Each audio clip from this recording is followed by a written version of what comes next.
शेतकरी कर्जमाफीसाठी यांना 8 महिने लागतात आणि 1800 करोडचा व्यवहाराची जी फाईल आहे ती पास करण्यासाठी 48 तास लागतात. विचार करा मित्रांनो. आणि अशा कित्येक जमिनीचे व्यवहार झालेत.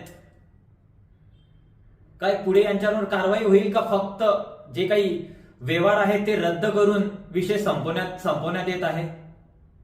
अशाच प्रकारचा जो व्यवहार आहे तो मुरलीधर मोहोळ यांच्या बाबतीत झाला, तो रद्द झाला. पुढे काय झालं माहित नाही.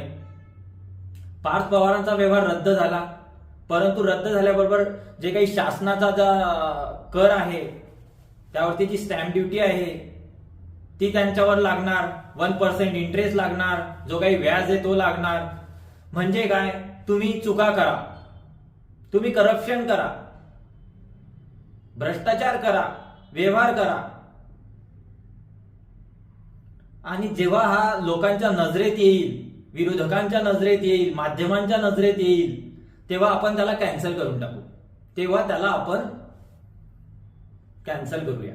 म्हणजे काय, पचला तर पचला, अदरवाईज आपलं काय जातंय, देऊन टाकू व्यवहार रद्द, सांगून ठेवू माध्यमांना, समिती स्थापन करून घेऊ आणि विषय संपवू. कशाला लागतात बाकी गोष्टी? सगळ्या नियमांना हे पायदळी तुडवण्यात येत आहे. नियमांना पायदळी तुडवण्यात येत आहे मित्रांनो.